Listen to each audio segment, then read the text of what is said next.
Can't this wait? We're busy right now. That was the message my dad sent me after I told him I'd been in an accident and needed him to come sign off on my surgery. Reading that cold, detached text, I wasn't even sure what I felt.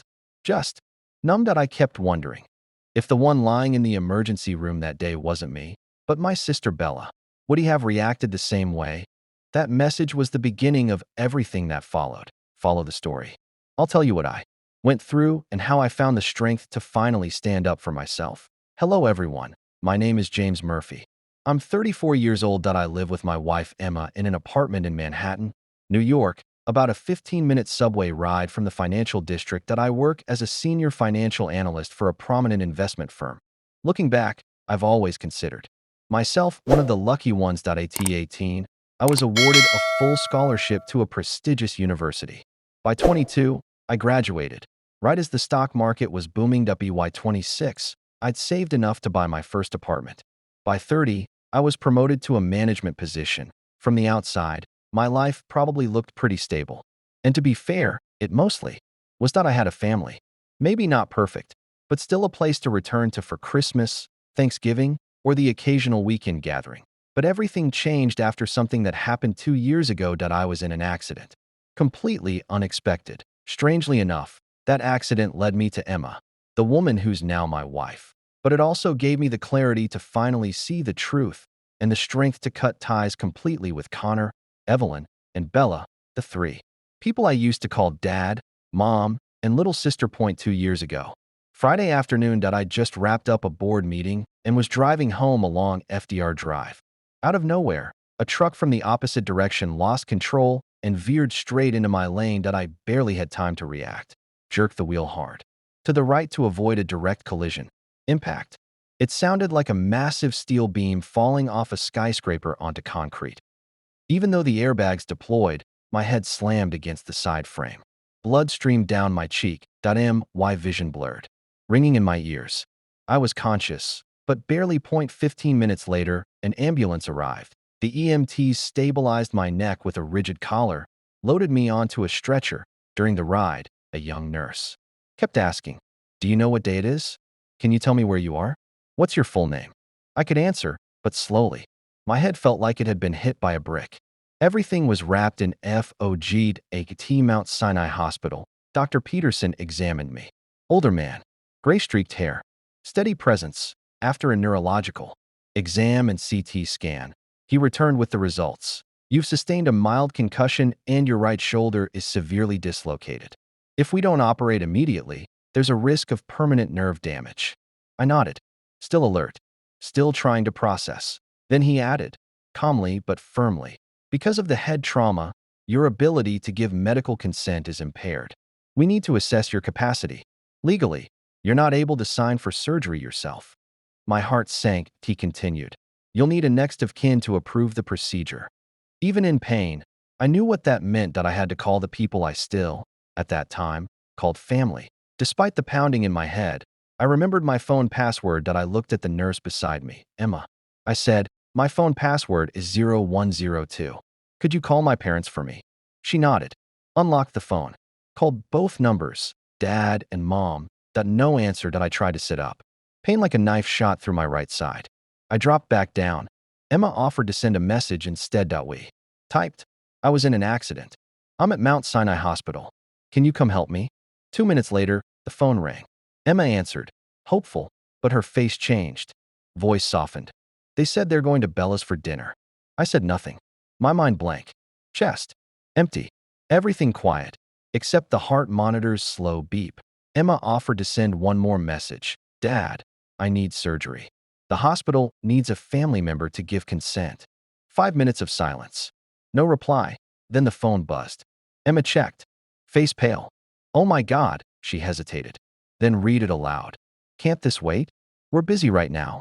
If it's urgent, call your grandfather." I said nothing. My heart pounded.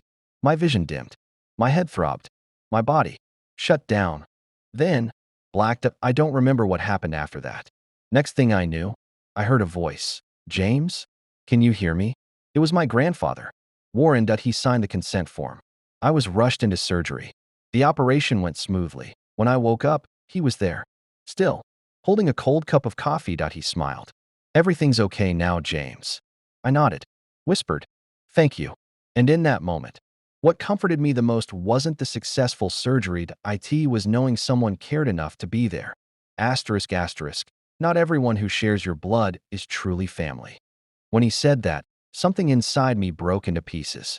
But at the same time, it felt like he had finally spoken the truth I had carried with me for years, a truth I had never dared to say aloud. Those words cut through the last threads that had tied me to the illusion of a loving family. Softly, but completely. I stayed in the hospital for 4 more days before I was discharged. During that time, my grandfather took care of me. As for my parents, there wasn't a single message. Not one call. No one showed up at my hospital door. The phone stayed silent, like there was nothing left to say between us. Emma was the day shift nurse assigned to my room. At first, I only paid attention to her because she was the one who helped me contact my family when I was first admitted. But over time, I realized Emma was doing much more than just her job.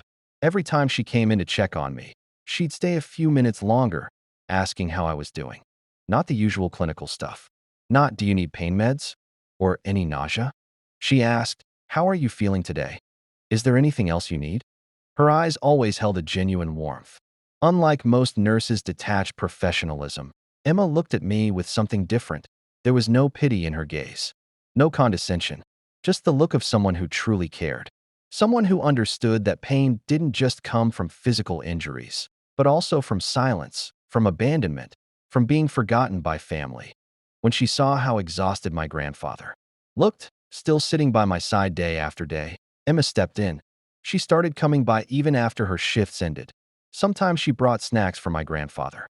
Sometimes she just sat with him so he wouldn't feel alone. She'd gently say, don't worry, I'll watch James for a bit. Why don't you head down to the cafeteria and get some rest? And every time she said that, something inside me softened. On the third afternoon, while lying in bed, I reopened the message my dad had sent me. Then I handed the phone to my grandfather. He read it, shook his head, didn't speak right away, but in his eyes, I saw a deep, quiet disappointment. A few minutes later, he spoke, his voice low. I called your parents. I even called Bella. I thought maybe they didn't realize how serious this was. When he said that, I felt a mix of surprise and disappointment. He had reached out. They still didn't come. After a pause, his voice dropped even lower. But after I explained everything, they just said, he's got doctors, and hung up. No one asked about the pain. No one asked what room I was in. I couldn't speak. Just nodded slightly. My throat tightened. Emotions sat heavy in my chest. Then, maybe to lift my spirits, he handed me a small slip of paper. A number was written on it. With a soft smile and a twinkle in his eye, he said, this is Emma's number. Took me a bit of effort to get it. You owe her a dinner. I looked at him, surprised. But inside, something warm stirred. Maybe he'd already seen what I hadn't yet admitted to myself. Back then, I had no idea that Emma would one day become my wife. That night, my grandfather slept soundly in the visitor chair. I lay awake, lost in old memories. When we were kids, my parents treated Bella and me equally. Same number of gifts, same birthday cakes, same attention. My mom used to say, you're the older brother, but you're still my child, just like your sister. But when I turned 8, and Bella had just turned 6, everything changed. She got sick. A high fever. We rushed her to the hospital. After testing, they diagnosed her with meningitis. It felt like the whole world collapsed. The atmosphere in our house shifted completely. My mom refused to leave the hospital. She slept in a chair by Bella's bed. For 2 straight weeks, my dad stopped working. His eyes red, his face gaunt from sleepless nights. I saw him cry for the first time in my life. The strongest man I knew, shaking every time a doctor entered the room. Back then, I understood. She needed them more. I was proud of myself for being independent. I didn't complain. I went to school, did my homework, didn't add to their burden. Adults called me a mature little boy. But when Bella recovered, things didn't return to the way they were. She became the special one. Every time she tripped, Mom panicked. When her grades slipped, Dad said, don't push her. Her brain's still healing. And Bella? She learned how to live in that role. If she didn't want to do chores, she'd say, my head hurts. If she wanted something, she just said she felt tired. and my parents always gave in that I don't believe Bella meant to manipulate them. She was a kid who learned how to read a room, but what broke me was how my parents' attitude toward me slowly shifted that if I asked for fairness. They said I lacked empathy, that if I spoke up about the favoritism, they called me selfish. You should be grateful you didn't go through what your sister did, my mom always said, but deep down, I wished, more times than I cared to admit, that I had been the one in that hospital bed instead. Eventually, I learned where I stood. I was the normal child, the one who didn't need attention, the one who was expected to understand everything. And now, years later, that wish came true. I was the one in the hospital bed, but this time, no parents sat beside me. No one stayed through the night. No one cried. Only one thing came. Can't this wait? We're busy right now. That was when I saw the truth, clear and bitter. Being in the hospital doesn't earn you love. Love has to be there already, waiting for the chance to show itself. Asterisk, asterisk, asterisk. Instead, Bella enrolled in a community college with lower tuition. But even then, she relied on our parents for everything. Her tuition, her meals, even new clothes. That my parents bent over backwards to support her, despite how tight things were. That I remember one dinner, I told her, "You should get a part-time job to help out." But before Bella could respond, my father cut in. Bella's health still isn't fully stable after what she went through with meningitis. We can't push her too hard. Hearing him jump to her defense, Bella gave a faint smile and said, "I'll try to find something." But months passed, and she never did. That my parents just kept making excuses for her. After that night, I never brought it up again at the dinner table. 4 years of college went by, and I graduated with a degree in finance.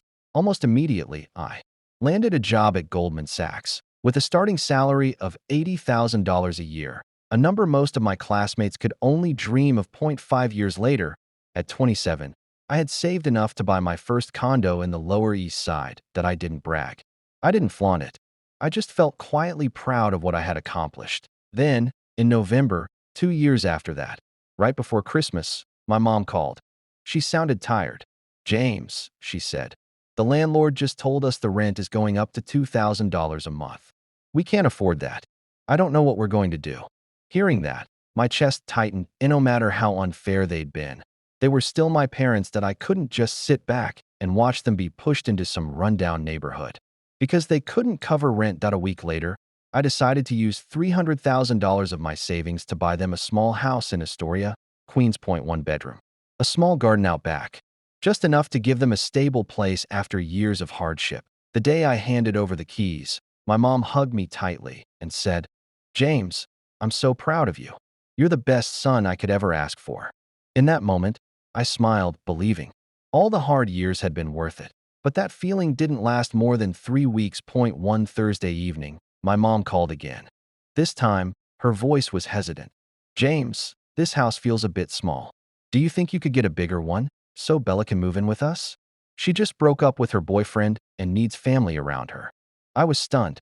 Bella was 26 at the time, working full-time at a graphic design studio, fully capable of renting a place on her own. Trying to stay calm, I replied, "Bella can rent her apartment. She's an adult and she has an income." But my mom brushed it off. With a firmer tone, she replied, "Bella only makes $50,000 a year. Not like you. And besides, she's a girl. She needs more protection." That made my blood boil. That I said directly, "I bought that house for you and Dad, not for it to become a shelter for Bella. If you're unhappy, you can figure out another solution." There was silence for a few seconds. Then she said in a sad voice, "James, when did you become so selfish? Family is about love and sharing." And that's when I realized something painful. In my mother's eyes, everything I did only mattered if it somehow served Bella. Still, I let them stay in that house for 2 more years, until the day I was lying in a hospital bed and got that message. "Can't this wait? We're busy right now." That was when I finally understood. It was time to take back what was mine. Back to my story. 2 weeks after being discharged from the hospital, I walked into the office of Raymond Harrison, one of the most respected attorneys in Manhattan. He was in his early 40s, with salt and pepper hair and sharp eyes behind rimless glasses. After listening to everything I had been through and hearing my request, Mr. Harrison looked at me and asked, in a measured, professional tone, "Mr. Murphy, are you sure about this decision?"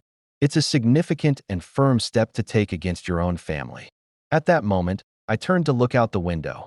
Down on Madison Avenue, people moved quickly through their own busy lives. Inside me, an emptiness spread, like I was standing outside of life itself, watching pieces of happiness I had never been part of. After a few seconds, I turned back to Mr. Harrison and said, "I've made up my mind. Please move forward with the paperwork." 3 days later, a legal notice was delivered to the house in Astoria, Queens, where my parents lived, and I had asked Mr. Harrison to draft a formal letter informing them they must vacate the property within 30 days. The reason was clearly stated. The owner intends to reclaim the property for personal use. As soon as they received the letter, my parents started calling nonstop. The phone rang from morning to night, but I didn't answer. They sent text messages. I deleted them without reading. They even showed up at my office building on Wall Street. But I had already informed security not to allow personal visitors to my floor. That same day, my grandfather called. His voice was worried. "James, I know you're angry, but is there any chance you'd reconsider? They're still your parents." I replied calmly. "Grandpa, do you remember what you told me when I was hospitalized? You said, 'Not everyone who shares your blood is truly family.' I understand what that means now." He went quiet for a long moment. Then finally, he sighed and said, "I understand, James. I worry about you." I thanked him for calling and hung up, knowing I had passed the point of no return. Asterisk, asterisk, asterisk, straight to accusation. Coldly, I wondered out loud, "Do you even know what my father did while I was in the hospital?" There was a pause. Then, with a hesitant voice, she said, "Well, still, you can't just throw your parents out of their home." That was when I knew. Explaining anything would be pointless. So, in a firm tone, I said, "Aunt Linda, this was my decision. I'm not going to argue about it." Then I hung up. Less than 2 hours later, my cousin Marcus called. His tone was confrontational from the very beginning. "James, I heard what happened. What you did was messed up. No one in this family would ever do something like that." My hands began to shake from the anger rising inside me. Through gritted teeth, I managed to say, "Marcus, don't call me again." And I ended the call. Right then and there. I didn't bother explaining. I knew no one would believe me anyway. For the rest of the week, my phone rang nonstop. Distant relatives I barely remembered called to scold me. Friends of my parents called to talk me down. Even people I had never spoken to before were reaching out, full of outrage. But through all the ringing phones, all the yelling, the guilt tripping, the lectures, one thing never changed. I stood by my decision. And then, about 10 days after I sent the notice for my parents to vacate the house, the real storm hit. I remember it clearly. It was an early weekday morning. I was in my office, prepping for a client meeting, when Rachel, my assistant, knocked on the door with a concerned look on her face. She said, "Mr. Murphy, would you mind checking Facebook for a moment? There's a post going around, and it's about you." I took my phone and opened the link Rachel had sent me. What I saw made my heart stop. My sister Bella had posted in a Facebook group called Family Drama. The post included 4 photos, my parents packing their belongings, looking worn out and exhausted. A small moving truck filled with boxes. A photo of my mother sitting on the floor, face buried in her hands, crying. And the last, an old picture of me, taken a few years ago. The caption hit me like a punch to the chest. "James Murphy has officially kicked his elderly parents out of their home. The house they've lived in for the past 2 years is now just another tool he's using to punish them." Money can buy a house, but it can't buy a conscience. Beneath the post, hundreds of comments were pouring in. "OMG, who does that to their aging parents? This is exactly what's wrong with this ungrateful generation. People like this deserve to be boycotted." The world around me began to spin as I read through the flood of outrage. Rachel looked at me, deeply concerned. "Mr. Murphy, are you all right?" A few seconds later, I pulled myself together and said, "Cancel all my meetings for today. I need time to deal with this." Bella's post was shared over 5,000 times in just a few hours. I received hundreds of messages through Messenger, most filled with insults and hatred. And just as I feared, the following morning, the managing director of my division, Mr. Patterson, called me into his office. A man in his mid-50s who had always respected me now sat with a serious expression. He got straight to the point. "James, I'm aware of what's happening with your family. Normally, the company doesn't get involved in personal matters. My heart began to race. I knew what was coming. Then, with a tone of regret, he continued, "But this has started to affect the firm's reputation. We've received hundreds of calls from clients asking about you. Some have even said they don't want to work with a company that employs someone so cruel." It felt like someone had slapped me across the face. My voice trembled as I asked, "Are you firing me?" Mr. Patterson sighed. "No, James. You're a valuable employee, but I need you to take a paid leave of absence until things settle down. I hope you understand." Behind his diplomatic tone, I knew what he really meant. My career had just taken a serious hit. Keeping my voice steady, I replied, "I understand, Mr. Patterson. I'll take the leave." Later that day, when I opened the formal HR email confirming my leave of absence, I felt like a complete failure. That afternoon, after leaving the office, I found myself once again sitting across from attorney Raymond Harrison. This time, a thick folder was laid out on the table. Inside were printed copies of Bella's post, the vicious comments that followed, and most importantly, the email from my company placing me on leave after reviewing everything. Mr. Harrison spoke in his usual professional tone. "Mr. Murphy, based on the evidence you've provided, we have a strong legal case to file a defamation lawsuit against Bella Murphy for slander and damages to your reputation and financial standing." I felt a moment of hesitation. After all, Bella was still my sister. But then, I remembered the flood of cruel comments, the hit to my professional image, the lost clients, the shame, the silence from the people who were supposed to support me. A few seconds later, with resolve in my voice, I said, "Mr. Harrison, let's move forward. File the lawsuit." After leaving Harrison's office that same day, I launched my second response phase. I posted my first piece of evidence, a screenshot of my father's text message exactly 1 month earlier, the same message he sent while I was lying in a hospital bed, waiting for him to sign the surgery consent form. The message was simple: "Can't this wait? We're busy right now." I didn't write a caption.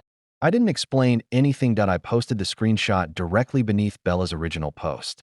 Then I shared it to my own profile and reposted it in the family drama group, just in case. She decided to delete hers. Almost immediately, public opinion split. Some people started defending me. If that's how the parents treated him when he was in the hospital, how can you blame him? Others, especially after Bella claimed the text was fake, continued attacking me. Ungrateful. Liar. Just trying to clean up his image.